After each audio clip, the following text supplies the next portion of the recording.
Hello guys, स्वागत है आपका इंस्पायर टेक एकेडमी में। आज के सेशन में हम लोग ट्रांजिस्टर पे एमसीक्यू करेंगे, जो कि आपके एग्जामिनेशन के लिए काफ़ी इम्पॉर्टेंट है। तो वीडियो के लास्ट तक बने रहिए, और जो लोग नए चैनल पे नए हैं वो चैनल को सब्सक्राइब कर लें, और जिन्होंने पहले से सब्सक्राइब कर रखा है वो वीडियो को लाइक कर दें। तो आइए हम लोग चलते हैं क्वेश्चन पे अपने एमसीक्यू। ठीक है, तो पहला क्वेश्चन कह रहा है कि डैश डैश मोड में अधिकतर एम्पलीफायर में प्रयोग किया जाता है। इसका कहने का मतलब है कि किस कॉन्फ़िगरेशन में, कौन से कॉन्फ़िगरेशन में ट्रांजिस्टर को हम यूज़ करते हैं एज ए एम्पलीफायर। ठीक है, यानी कि ट्रांजिस्टर को मोस्टली एम्पलीफायर के रूप में हम किस मोड में यूज़ करते हैं, इस क्वेश्चन का ये मतलब है। तो सबको पता है कि कॉमन एमिटर कॉन्फ़िगरेशन में हमारा मोस्टली एम्पलीफायर की तरह ट्रांजिस्टर को यूज़ करते हैं। तो इसका option C is the right answer. तो हमेशा याद रखिएगा कि जब हम कॉमन एमिटर कॉन्फ़िगरेशन में ट्रांजिस्टर को की बाइसिंग करेंगे तो वो उसका एप्लीकेशंस एज ए एम्पलीफायर कर सकते हैं। ठीक है, और कॉमन कलेक्टर का एज ए हम एमिटर फॉलोअर के तौर पे करते हैं। ठीक है, तो इसका ऑप्शन सी हो जाएगा आंसर। नेक्स्ट क्वेश्चन की अगर हम लोग बात करेंगे तो सेकंड नंबर क्वेश्चन कह रहा है आपका अल्फ़ा की वैल्यू क्या होती है, यानी कि अल्फ़ा का जो मान होता है वो कितना होता है, किस रेंज में होता है।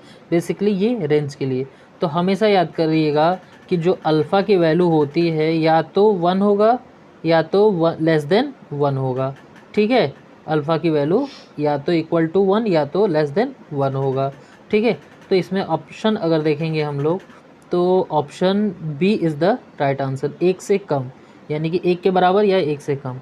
बाकी जो है हमारा देखो ऑप्शन में लिखा हुआ है, प्रैक्टिस करते समय कोई बच्चे ने लिख दिया है कि 50 से ज़्यादा बीटा की वैल्यू, 1 से अधिक बीटा की वैल्यू। तो मोस्टली जो बीटा की वैल्यू है वो हमारा 50 टू 99 के अप्रॉक्सीमेट आता है। ठीक है, तो ऑप्शन बी हो जाएगा आपका करेक्ट आंसर क्वेश्चन नंबर 2 का। क्वेश्चन नंबर 3 कह रहा है आपका, पहले का ए ऑप्शन था। क्वेश्चन नंबर 3 कह रहा है सबसे कम व सबसे अधिक डोपिंग क्रमशः होती है। तो आपको जब हम थ्योरी क्लास में पढ़ाए थे तो आपको समझाए थे कि जो हमारा ट्रांजिस्टर होता है वो 3 लेयर होती है, एक को हम एमिटर, एक को बेस और एक को हम कलेक्टर कहते हैं। तो एमिटर की डोपिंग सबसे ज़्यादा, बेस की उससे कम और सबसे कम कलेक्टर की। तो कह रहा है यहाँ पे क्वेश्चन कि सबसे कम व सबसे ज़्यादा, तो सबसे कम की बात करेगा तो कलेक्टर हो जाएगा, और सबसे ज़्यादा का मतलब कि एमिटर हो जाएगा। तो यहाँ पे देखो कलेक्टर और बेस दिया है, तो यानी कि ए ऑप्शन गलत हो जाएगा। एमिटर तथा बेस, ये भी ऑप्शन गलत हो जाएगा। बेस तथा एमिटर, ठीक है, सबसे कम दे रखा है कलेक्टर तथा बेस, और आपका बेस देखिए थोड़ी सी मिस्टेक हो गई है।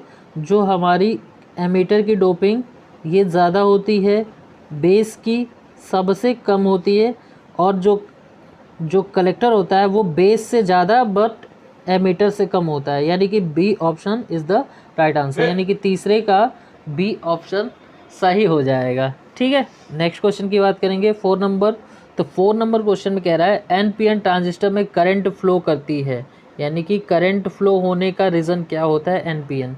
तो आपको बताया गया है कि जो करंट का फ्लो होता है वो आपके मेजॉरिटी कैरियर्स के रूप में होता है,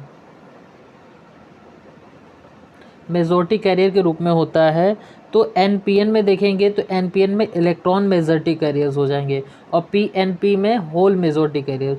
तो यानी कि इलेक्ट्रॉन के कारण इसमें करंट का फ्लो होता है। तो ऑप्शन नंबर 4 का option B is the right answer. ठीक है, नेक्स्ट क्वेश्चन की अगर हम लोग बात करेंगे क्वेश्चन नंबर 5।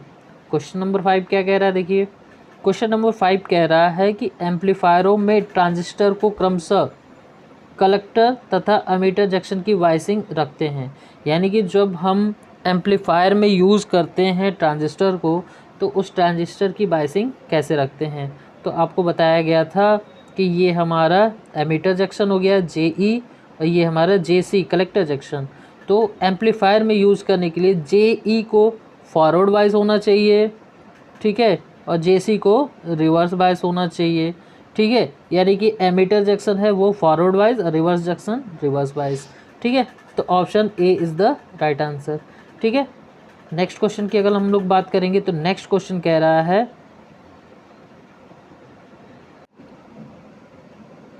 देखिए 6 नंबर क्वेश्चन की अगर हम लोग बात करेंगे तो 6 नंबर क्वेश्चन का कह रहा है इनपुट कैरेक्टरिस्टिक्स में कांस्टेंट, क्या चीज़ कांस्टेंट रहती है। यानी कि आपका किसके किसके, आपको अगर ग्राफ याद है कि हमारा जो आउटपुट का इनपुट कैरेक्टरिस्टिक्स है वो कुछ इस तरीके का बनता था, ठीक है। ये हमारा आउटपुट यानी कि CE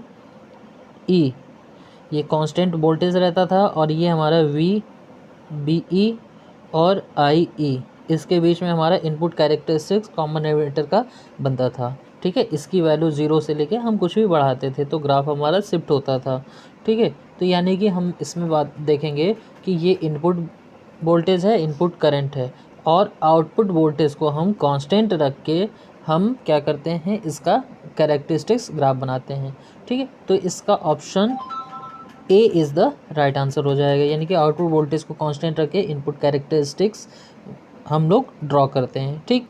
नेक्स्ट क्वेश्चन 7 नंबर अगर की बात करेंगे, अल्फ़ा की वैल्यू दे रखा है 90.95, बीटा की वैल्यू का मान पूछ रहा है। तो बीटा की वैल्यू निकालने के लिए फार्मूला होता है beta equal to alpha upon 1 minus alpha, ठीक है। इसी फार्मूले पे आप इसको रख के कैलकुलेट करेंगे तो आपके बीटा की वैल्यू निकल के आ जाएगा 19, ठीक है। आप एक बार कैलकुलेट करके देख लीजिएगा, जैसे हम कैलकुलेट कर दे रहे हैं 95 डिवाइड बाई 1 माइनस 0.95, ठीक है। अगर इसको हम सब्ट्रैक्ट करेंगे तो ये 0.95 है, तो 0.95 डिवाइड बाई 1 में से सब्ट्रैक्ट होगा तो आएगा 0.05, ठीक है, 0.05। तो 2 पॉइंट को हम हटाएंगे, यहाँ से भी 2 पॉइंट हट जाएगा, यानी कि 95/5, ठीक है। तो लगभग 19 के नियर अबाउट आ जाएगा, ठीक है। तो ये हमारी बीटा की वैल्यू हो जाएगी। नेक्स्ट क्वेश्चन की हम लोग बात करेंगे, क्वेश्चन नंबर 8। क्वेश्चन नंबर 8 कह रहा है एमीटर फॉलोअर का वोल्टेज गेन होता है। तो आपको पता करना है ये चीज़, कुछ कॉन्सेप्ट जो है वो आपको याद रखने होंगे कि ये इसकी आपका वोल्टेज गेन कितना होता है या किसके किसके रेंज में होता है। तो आपका एमीटर फॉलोअर का वोल्टेज गेन ऑलवेज 1 से कम होता है, ठीक है। तो इसका option number A is the right answer हो जाएगा, यानी कि 1 से कम, 0 से अधिक 1 से कम, ठीक। नेक्स्ट क्वेश्चन की अगर हम लोग बात करेंगे तो नेक्स्ट क्वेश्चन देखिए, फिर हमारा उस फार्मूला बेस्ड न्यूमेरिकल क्वेश्चन आ गया 9 नंबर। अल्फ़ा की वैल्यू दे रखा है और आपका IB की करंट की वैल्यू दे रखा है, IC की करंट की वैल्यू हमको फाइंड करना है। तो अल्फ़ा इक्वल टू होता है IC अपान IB, ठीक है। यहाँ पे अल्फ़ा की वैल्यू दे रखा है और हमारा IB की वैल्यू दे रखा है, IC की वैल्यू पूछ रहा है। तो IC की वैल्यू यहाँ से डायरेक्ट हो जाएगा अल्फ़ा इंटू आपका IB, ठीक। तो हम लोग कैलकुलेट कर लेंगे इसको, देखिए कैलकुलेट करिए। तो अगर कैलकुलेट करेंगे आप IC इक्वल टू अल्फ़ा की वैल्यू 0.98 मल्टीप्लाई बाई IB की वैल्यू 0.2, तो मल्टीप्लाई करेंगे तो आपका हो जाएगा 8 2 16 कैरी 1 9 2 18 प्लस 1 17, 0.3 डिजिट पर लगेगा तो 0.176। यानी कि अगर हम बात करेंगे तो ये लगभग आपका देखो अप्रॉक्सीमेट वैल्यू जो है हम कुछ मान के चलते हैं, तो इसकी वैल्यू जो होगा, कुछ मिस्टेक हो रहा है क्या, कॉमन, देखिए इसमें कुछ ऑप्शन आपका गड़बड़ दे रखा है। तो अगर हम वैल्यू कैलकुलेट कर रहे हैं तो 0.98 इंटू 2 निकल के आ रहा है, 0.2 निकल के आ रहा है हमारा डेल्टा IC की वैल्यू, ठीक है। तो इसको कैलकुलेट कर लीजिएगा आप, मेरी फार्मूला याद रखिए और आपका कॉन्सेप्ट क्लियर होना चाहिए। डाटा तो कुछ मिसमैच हो जाता है बुक्स वगैरह में, ठीक है। तो नेक्स्ट क्वेश्चन की हम लोग बात करेंगे। नेक्स्ट क्वेश्चन है आपका बीजेटी डिवाइस है। बीजेटी किस तरीके की डिवाइस है? ठीक है, तो बीजेटी एक करंट कंट्रोलिंग डिवाइस है। कैसा है? करंट कंट्रोलिंग डिवाइस है, यानी कि इसमें जो कंट्रोलिंग का प्रोसेस होता है वो करंट के द्वारा होता है, यानी कि option A is the right answer. Voltage control जो डिवाइस की बात करेंगे तो वो हमारा फेट हो जाएगा, FET, फील्ड इफेक्ट ट्रांजिस्टर। ठीक है, तो फेट की बात करेंगे जब फेट आएगा। ठीक है, अभी हम लोग बीजेटी की बात करेंगे। तो बीजेटी एक करंट कंट्रोलिंग बाइपोलर डिवाइस है। बाइपोलर क्यों कहा जा रहा है? बाइपोलर इसलिए कहा जा रहा है कि इसमें इलेक्ट्रॉन और होल दोनों के कारण करंट फ्लो होता है, इसलिए इसको बाइपोलर कहते हैं। और कंट्रोलिंग प्रोसेस करंट के कारण होता है, इसलिए करंट कंट्रोल बाइपोलर। ठीक है, नेक्स्ट क्वेश्चन की अगर हम लोग बात करेंगे तो नेक्स्ट क्वेश्चन आपका है एमीटर फॉलोअर का यूज़। एमीटर फॉलोअर का यूज़ हम क्यों करते हैं? तो एमीटर फॉलोअर का यूज़ जो होता है वो हम इम्पीडेंस मैचिंग के लिए करते हैं।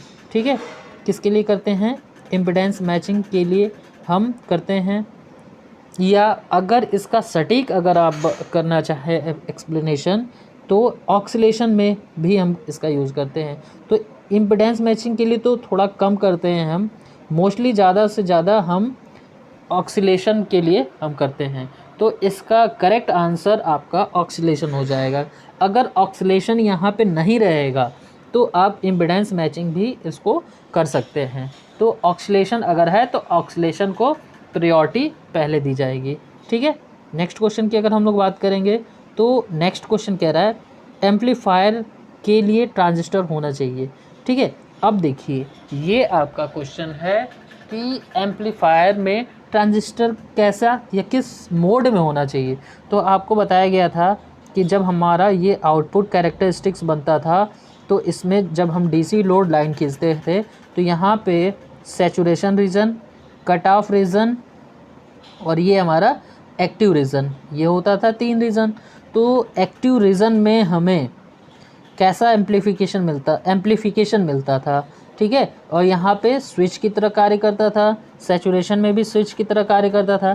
केवल और केवल एक्टिव रीजन में ही हमारा ट्रांजिस्टर जो था वो एम्पलीफायर की तरह यूज़ होता था। ठीक है, तो इसका ऑप्शन क्या हो जाएगा? Option C is the right answer कि एक्टिव रीजन में हम ट्रांजिस्टर को एज ए एम्पलीफायर यूज़ में ले आते थे। ठीक है, नेक्स्ट क्वेश्चन 13 नंबर की बात करेंगे। ट्रांजिस्टर में क्रमशः कितने जंक्शन और टर्मिनल होते हैं? तो क्रमशः बताने, तो जंक्शन 2 और टर्मिनल 3, यानी कि 2-3 का कॉम्बिनेशन डी में मिल रहा है हमको, तो इसका D option is the right answer.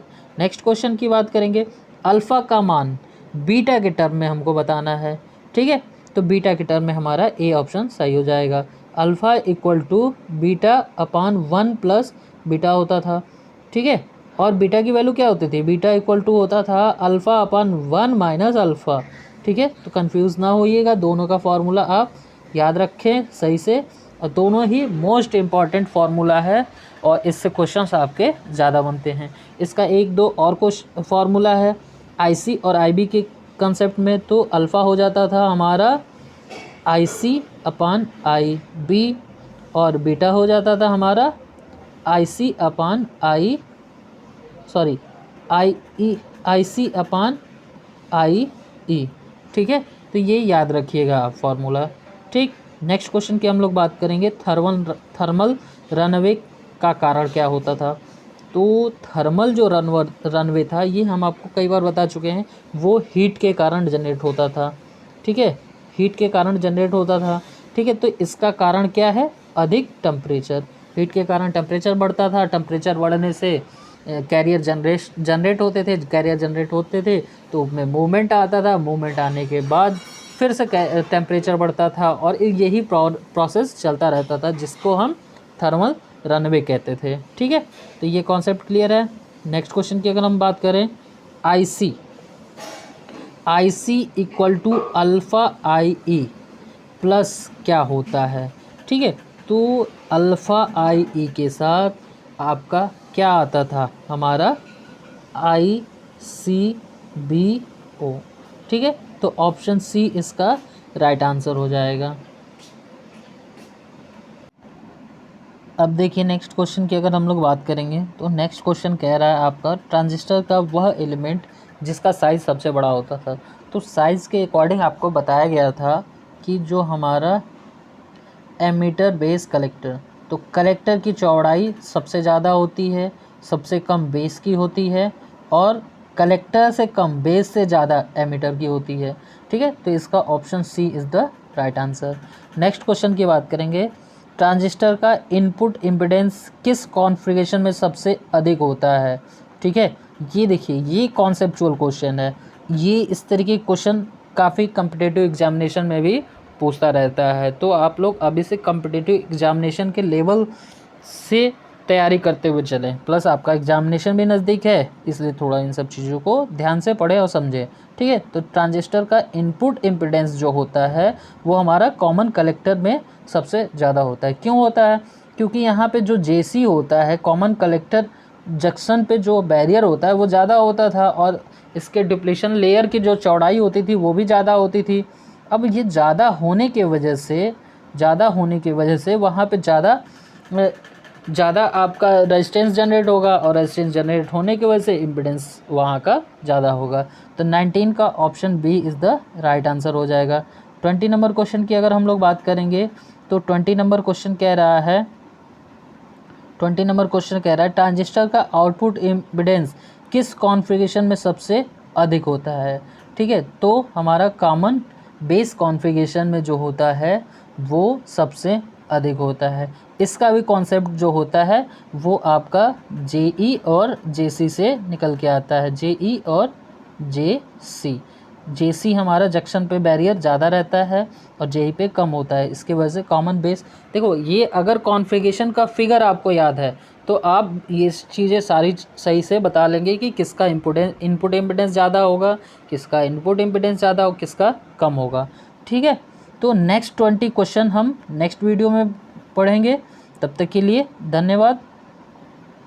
Next video में मिलते हैं 21 से लेके नेक्स्ट हम लोग 44 तक के क्वेश्चंस हैं, इनको हम लोग समझेंगे। ठीक है, तो ज़्यादा से ज़्यादा ये वीडियो को अदर ग्रुप वगैरह स्टडी ग्रुप में शेयर करने की कोशिश करें, और ज़्यादा से ज़्यादा चैनल को सब्सक्राइब करें। ठीक है, धन्यवाद।